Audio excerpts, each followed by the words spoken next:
souffler katina ban dans Zambie katina église même toza na maman aye ko témoigner bolamu ko nzamba sali katina moyo maman ovandi wapi kombo nani kombo na mama Tina navandi na kama 53 na ko témoigner o nzamba sali na katia bomoyo nanga naza moko na kati église ya mema banda na yamba église ça fait 10 ans na kati église na boti bana oyo na kati église oyo na yaka na moko me misat oyo na boti bango na kati église bana nanga bazalaki osalela nzambe ya liboso asalela nzambe banda na âge ya 5 ans bande koyemba na choriste ba oyo nyonso pe baleki na étape bande koyemba na choriste na kati ya mema na kati église ya mema nakangaki maboko te lokola bible ezoloba tango oza na esika ya mosala ya nzambe fo osala nakangaki maboko te nazalaki moko na kati ya bamama gagneur d'âme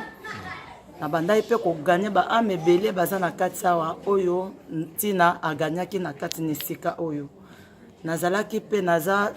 chef ya bamama chef de ya social na kati ya social toza na mama présidente na biso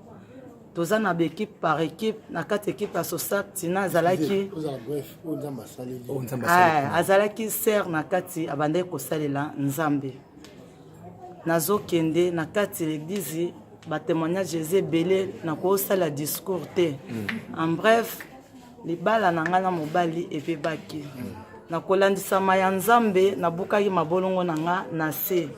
ntango nyonso kolela epai ya nzambe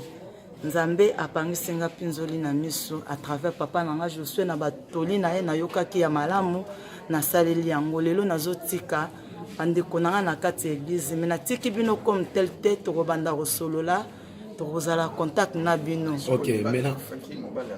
mobali avaja akenda Lwanda abengisi nga na bana na brusquement na prière moko tosalaka awa 3 jours à sec tosokolaka te tomela mai te tobosa te nakotaki prière wana kati ya prière wana nzambe aye kozosenga na kati ya prière wana a répondre ngai lelo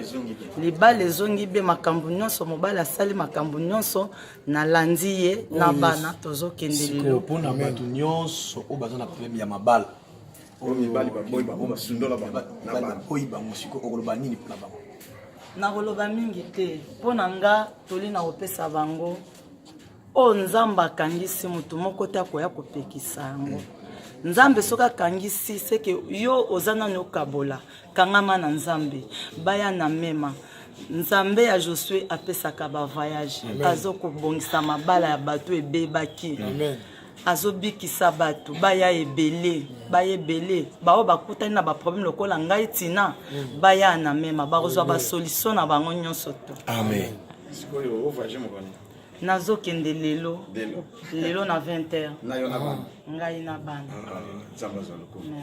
ndenge témoigner ya solo second se fait souffler lisusu bon vivre ce miracle vous à la porteur et à bénédiction pour na papa Michel Azali na kombo na Yesu amen amen bon voyage merci